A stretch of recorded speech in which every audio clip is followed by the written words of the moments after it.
माँ का मायका। दिव्या की शादी राघव के साथ हुई थी। दिव्या और राघव एक दूसरे के साथ बहुत खुशी खुशी रहा करते थे। दिव्या एक मध्यम वर्गीय परिवार की लड़की थी, लेकिन दिव्या की सास अनीता जी का मायका काफी पैसे वाला था और अनीता जी अपने पैसे वाले मायके की वजह से काफी घमंड भी किया करती थी। एक दिन सुबह के वक्त, मम्मी जी मैं सोच रही थी अपने मायके जाकर आ जाती हूँ, बहुत दिन हो गए हैं ना। हाँ मम्मी, पूरा 1 साल हो गया है दिव्या को अपने घर गए। कुछ दिन रहेगी तो उसका मन बदल जाएगा। हाँ, क्यों नहीं बेटा, आराम से अपने मायके जाकर आओ। अरे भाई, लड़कियों को अपने मायके जाना भी चाहिए, वो भी तो तुम्हारा घर है। जरूर जाओ बेटा। ठीक है दिव्या, मैं 2 दिन बाद की टिकट करवा लेता हूँ, तुम्हें छोड़कर आ जाऊंगा। अरे तुम्हें जाने की क्या जरूरत है बेटा, बहू खुद भी तो जा सकती है ना।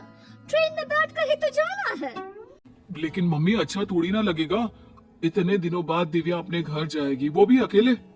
अरे ठीक है ना बेटा, तुम क्यों अपनी छुट्टी खराब कर रहे हो बिना बात के। इन छुट्टियों को कभी इमरजेंसी के लिए बचा के रखो, काम आएंगी। और बहू का क्या है, 2 दिन मायके जाकर वापस आ जाएगी। कोई बात नहीं राघव, मम्मी जी ठीक कह रही हैं, बेकार में ही मुझे लाने छोड़ने में आपकी छुट्टियां खराब हो जाएंगी। वैसे बहू, तुम्हारा भाई भी तो तुम्हें लेने आ सकता है। शादी के बाद तो बेटियों को लेने अक्सर उनके भाई ही आते हैं। तुम्हारी मम्मी ने नहीं बताया तुम्हें? कोई बात नहीं मम्मी जी, अभी आप ही ने तो कहा ना कि मैं अकेले जा सकती हूँ, तो मैं अकेले चली जाऊंगी। अरे बहू, कहीं ऐसा तो नहीं ना कि किराए के पैसों की वजह से तुम्हारा भाई तुम्हें लेने नहीं आ रहा। तुम्हारे मायके वाले सोच रहे होंगे कि बिना बाप का खर्चा जो हो जाएगा उनका। मम्मी, आप दिव्या से ऐसे क्यों कह रही हैं?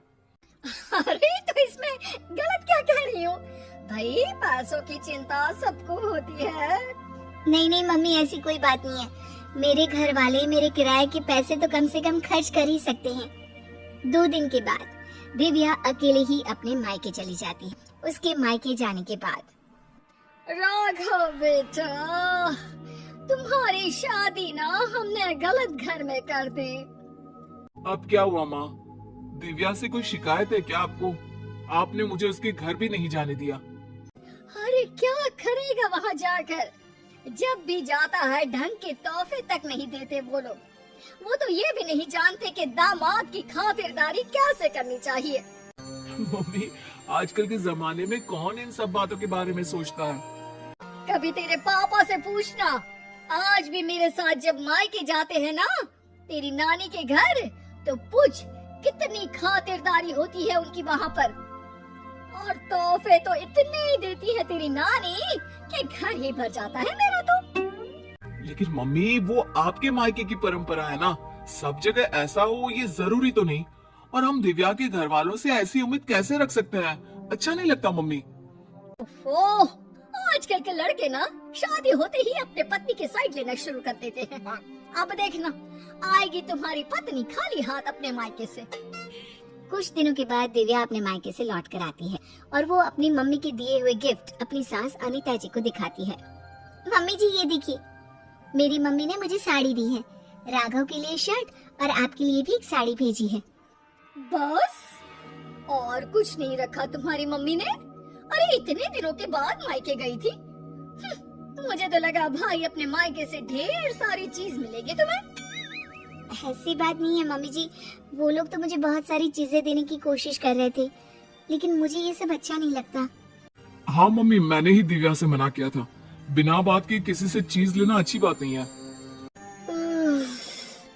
तुम्हारी नानी होती ना बेटा, तो मुझे कभी इस तरह नहीं आने देती। मेरे मायके की तो बात पूछो ही मत। जब भी जाती हूँ इतने सारे गिफ्ट मिलते हैं, क्या बताऊँ बस। मुझे तो कभी कुछ खरीदने की नौबत ही नहीं आई। कभी कोई साड़ी, कभी कोई सामान मैंने खुद के हाथों से इतने सालों में नहीं खरीदा। सब कुछ तुम्हारी नानी ने दिया है मुझे।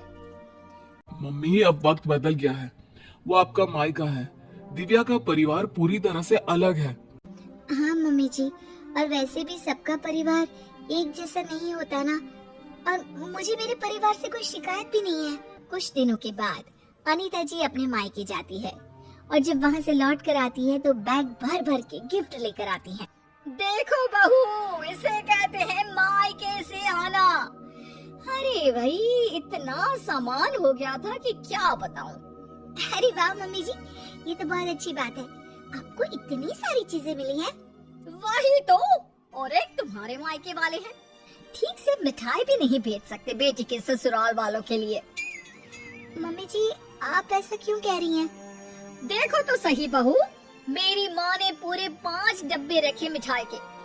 इसे कहते हैं बेटी को विदा करना। तुम्हारी तरह नहीं खाली हाथ भिजवा दिया। बस करिए मम्मी, दिव्या आपकी बहू है, आप उससे इस तरह बात करेंगी तो वो क्या समझेगी? राघव के बार बार समझाने पर भी अनीता जी पर कोई असर नहीं होता और वो कभी भी दिव्या को उसके मायके के लिए भला बुरा सुनाती ही रहती है। एक बार अनीता जी की तबीयत बहुत खराब हो जाती है। मम्मी जी देखिए, आपको बिस्तर से उठने की कोई जरूरत नहीं है, आप आराम कीजिए, आपको जो भी चाहिएगा मैं लाकर दे दूंगी। हाँ हाँ ठीक है, देखो तुमसे जो हो रहा है वो कर दो, बाकी मैंने अपने भाई को फोन कर दिया है। मेरे भाई और भाभी आ जाएंगे मेरे मायके से मेरा ख्याल रखने के लिए। मम्मी आप ऐसा मत कहिए ना, दिव्या आपकी बहू है, वही ख्याल रखेगी आपका। मामा और मामी कितने दिन आपका ख्याल रख लेंगे? ऐसा कुछ नहीं है, मैंने कहा ना, मेरे मायके वालों को बड़ा प्यार है मुझसे। एक फोन करूंगी और दौड़े चले आएंगे।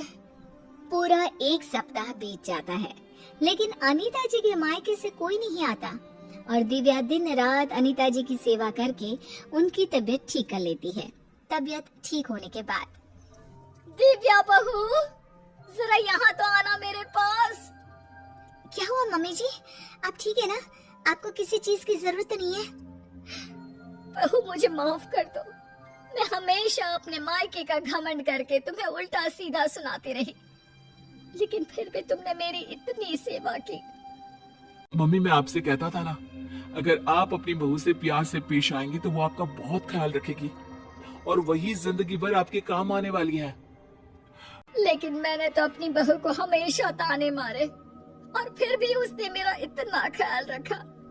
मुझे माफ कर दोगी ना दिव्या? अरे मम्मी जी ऐसा मत कहिए, आप हमेशा मेरे मायके वालों को भला बुरा कहती रहती थी, लेकिन एक बात बताऊं, सबके घर वाले ना अलग अलग होते हैं, सबका अपना अपना नेचर होता है, लेकिन इसका मतलब ये नहीं कि मेरे मायके वाले मुझे प्यार नहीं करते और इसका मतलब ये भी नहीं कि आप मुझे प्यार नहीं करती, है ना सच?